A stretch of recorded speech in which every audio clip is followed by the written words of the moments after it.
નમસ્કાર દર્શક મિત્રો, હું આપની સાથે છું રાખી અંજારિયા. સ્વાગત છે આપનું કચ્છ ઉદય ટીવી ન્યૂઝમાં. તો દર્શક મિત્રો, જોઈએ આજના સમાચારો વિસ્તારપૂર્વક.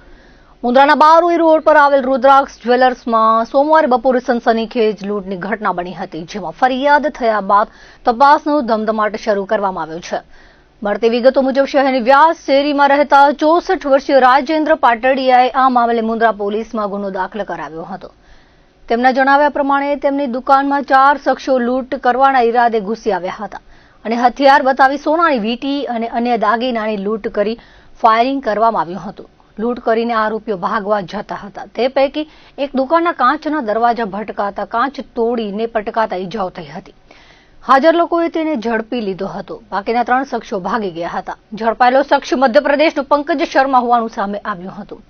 દરમિયાન આજે સવારે એફએસએલ અને ગંધ પાર્કુશવાન દ્વારા તપાસ હાથ ધરવામાં આવી હતી. આ કેસમાં ઝડપાયેલો એક શખ્સ જીકે જનરલમાં સારવાર તળે દાખલ છે, જ્યારે ભાગી ગયેલા અન્ય 3 શખ્સોને ઝડપી લેવા માટે અલગ અલગ ટીમો બનાવવામાં આવી છે. સમગ્ર ઘટના સીસીટીવી કેમેરામાં કેદ થવા સાથે આરોપી પકડાયા તેનો વિડીયો પણ સામે આવ્યો હતો. ગઈકાલે મુન્દ્રાના એએસપી ગૌતમ વિવેકાનંદ તેમજ પીઆઈ એસએમ રાણા સહિતના ઘટના સ્થળે દોડી ગયા હતા. આજે જિલ્લા પોલીસ વડા વિકાસ સુંડા પણ ઘટના સ્થળે જવાના હોવાની વિગતો મળી છે. મુન્દ્રામાં અદાણી બંદર તેમજ સેંકડો કંપનીઓ આવેલી છે. હજારો લોકો કામ કરે છે, પરંતુ સુરક્ષા બાબતે મુન્દ્રા હજુ પણ જૂના યુગમાં હોય તેમ કેમેરાનો અભાવ જોવા મળી રહ્યો છે.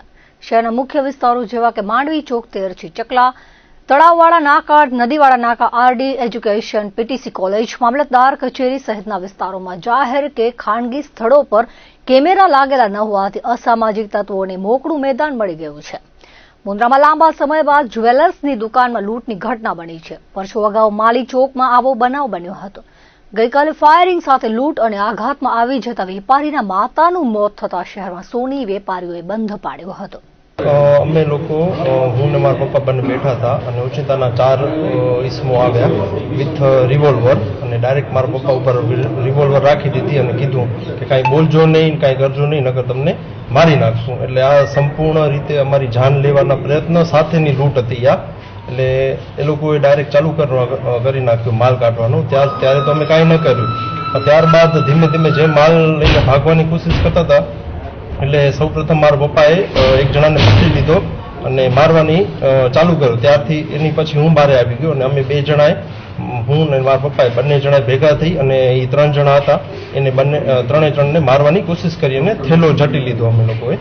અને એ લોકોએ અમારા ઉપર ટોટલ 3 રાઉન્ડ ફાયરિંગ કર્યા હતા, એક બારે અને 2 અંદર. સસ્તા સોનાના નામે ઠગાઈ કરતા ઈસમો હવે 1 લાખના 3 લાખ કરી આપવાની લાલચ આપી ઠગાઈ કરતા હોય છે. આ માટે સોશિયલ મીડિયાના ઇન્સ્ટાગ્રામ, ફેસબુક, વોટ્સઅપમાં ફેક આઈડી અને ગ્રુપ બનાવી લાલચ આપવામાં આવે છે. ત્યારે આવા ઈસમો સામે નજર રાખવામાં આવી રહી છે, જેમાં ભારતીય ચલણની નોટો સાથે અમેરિકન ડોલરનો સોદો કરાતો હોવાનું પણ સામે આવ્યું છે. ભુજના સરપટ નાકા બહાર શાંતિનગરમાં રહેતા ફારૂક હુસેન સમાને ઝડપી લેવામાં આવ્યો હતો. આરોપી દ્વારા ભારતીય ચલણની નોટો અને સસ્તા સોનાના વિડીયો અપલોડ કરવામાં આવતા હતા. ઉપર સાચી નોટ અને નીચે ચિલ્ડ્રન બેંક અથવા કોરી નોટો રાખવામાં આવતી હતી. બાતમીના આધારે ફારૂક હુસેન સમાને ઝડપી તેના મોબાઈલમાં રાજેશ નામની ઇન્સ્ટાગ્રામ આઈડી ચાલુ હતી. તેમાં ભારતીય ચલણની 500, 200ની નોટના અલગ અલગ વિડીયો તેમજ બજાર ભાવ કરતા સસ્તામાં સોનું આપવાની જાહેરાતના વિડીયો છેતરપિંડીના ઈરાદે ફેર કરવામાં આવ્યા હતા. 1 લાખના 3 લાખ કરી આપવાની લાલચ આપવામાં આવતી હતી. એલસીબીએ તેની પાસેથી 500ની નોટના 50, 200ની નોટના 50 અને અમેરિકન $100ના 90 બંડલ કબજે કર્યા છે. મહત્વનું એ છે કે અત્યાર સુધી ભારતીય ચલણની નોટો અને સસ્તા સોનાના નામે ઠગાઈ કરવામાં આવતી હતી, પરંતુ હવે તો અમેરિકન ડોલરના નામે પણ ચૂનો ચોપડવામાં આવી રહ્યો છે. એ ડિવિઝન પોલીસમાં ગુનો દાખલ કરવામાં આવ્યો છે. પૂર્વ કચ્છ જિલ્લામાં ડ્રગ્સની બધી નાબૂદ કરવા માટે આપવામાં આવેલી સૂચના અંતર્ગત રાપર પોલીસે છૂટકમાં વેચાતો ગાંજો ઝડપી પાડ્યો હતો. મળતી વિગતો મુજબ રાપર પોલીસના પીઆઈ જેબી બુબડિયાને બાતમી મળી હતી કે દૂધ ડેરી વિસ્તારમાં આવેલ નદીની પાળ પર રહેણાંક મકાનમાં માદક પદાર્થનું છૂટકમાં વેચાણ થાય છે, જેથી પોલીસે દરોડો પાડી 50 વર્ષીય મમુભાઈ બુરા કોલીને ઝડપી લીધો હતો. મકાનમાંથી 1.895 કિલો ગાંજો કિંમત ₹94,750 તેમજ વજન કાંટો અને મોબાઈલ કબજે કરવામાં આવ્યા હતા. આ માલ લાકડિયાના દિનેશપુરી ગોસ્વામી પાસેથી લીધો હોવાની કબૂલાત આપવામાં આવી હતી, જેથી બંને ઈસમો સામે રાપર પોલીસમાં ગુનો દાખલ કરવામાં આવ્યો હતો. ગાંધીધામમાં રેલવે સ્ટેશન ખાતે રેલવે પોલીસ દ્વારા ચેકિંગ કરવામાં આવતું હતું, ત્યારે રાતના 11:30 વાગ્યાના અરસામાં આઉટ ગેટ પાસે 2 ઈસમો ટ્રોલી બેગ સાથે શંકાસ્પદ જણાતા પૂછપરછ કરવામાં આવી હતી. સ્કેનરથી સામાન ચેક કરવાનું કહેતા ના પાડી હતી, જેથી શંકાસ્પદ જણાઈ આવતા બંનેને રેલવે પોલીસના પટાંગણમાં લઈ જઈ તપાસ કરવામાં આવી, જેમાં મોટા લાઈજામાં રહેતા કનૈયા ભીમસિંહ ગઢવી અને સિરાચામાં રહેતા રામાણી જગદીશ લખમણ હોવાનું જણાવ્યું હતું. બંને જણા ભારતીય શસ્ત્ર સેનામાં ફરજ બજાવે છે. તેઓ પાસે રહેલી ટ્રોલી બેગમાંથી અલગ અલગ બ્રાન્ડની 83 બોટલ કિંમત ₹1,17,300 નો દારૂ કબજે કરવામાં આવ્યો હતો. બંને જણાએ લીવ રિપોર્ટ રજૂ કર્યો હતો, જેમાં કનૈયા પાસે દારૂ રાખવાની કોઈ પરવાનગી ન હતી.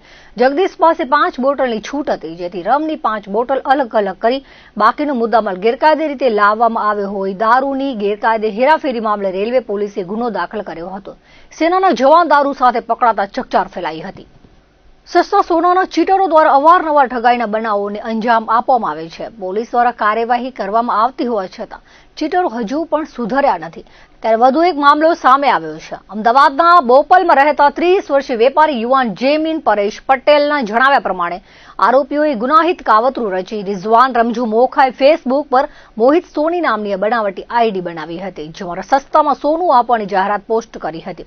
ફરિયાદીએ મેસેન્જરથી સંપર્ક કરતા બજાર ભાવ કરતા સસ્તામાં સોનું આપવામાં આવતું હોવાની ખોટી વાત કરી ફરિયાદીને ભૂજ બોલાવી અન્ય 2 ઇસમોએ મીટિંગ કરી એક બિસ્કિટ બતાવ્યું હતું. બજાર ભાવ કરતા 20 થી 25% ઓછા ભાવે બિસ્કિટ આપવામાં આવતું હોવાની લાલચ આપી હતી. સસ્તામાં સોનું આપવાની લાલચ આપીને 4,30,000 પડાવી લેવામાં આવ્યા હતા. જોકે હજુ સુધી રૂપિયા કે સોનું આપવામાં આવ્યું નથી, જેથી ભુજ એ ડિવિઝન પોલીસમાં ગુનો દાખલ કરાવ્યો હતો. પોલીસે મોહિત સોની નામ ધારણ કરનાર ભૂતેશ્વરના રિઝવાન રમજુ મોખા, મોહમ્મદ અલી નામ ધારણ કરનાર ઓધ વંદના સોસાયટીના જુસફ અલી મામદ કકલ અને નવાબ નામ ધારણ કરનાર ભીડગેટના અબ્બાસ જુસફ મોખા સામે ગુનો દાખલ કર્યો છે.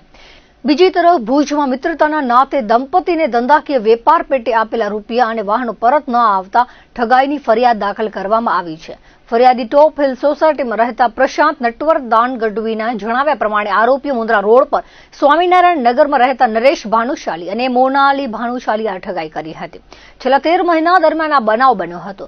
આરોપીઓએ મિત્રતાના નાતે ફરિયાદી પાસેથી ધંધાકીય વેપાર પેટે ઓનલાઈન ₹1,98,200, ₹5,90,000ની રોકડ, 2 કાર, 2 આઈફોન સહિત 10 મોબાઈલ મળીને કુલ ₹17,34,200ની રકમ મેળવી લીધી હતી. ટુકડે ટુકડે તેમાંથી ₹4,32,200 પરત આપવામાં આવ્યા હતા. બાકી રહેતી અન્ય રકમ 13 લાખ પરત મળી ન હતી. આ પૈસા માંગતા 10 લાખનો બેંકનો ચેક આપવામાં આવ્યો હતો. 3 લાખની એનઈએફટીની ખોટી રસીદો બનાવી હતી. બેંકનો ચેક પરત આવ્યો અને રસીદો ખોટી હોવાથી રૂપિયા ન મળ્યા. પરિણામે 13 લાખની ઠગાઈ કરવામાં આવી હોવાનું ધ્યાને આવ્યું હતું, જેથી ફરિયાદ દાખલ કરવામાં આવી છે. એ ડિવિઝન પોલીસે આગળની તપાસ હાથ ધરી છે.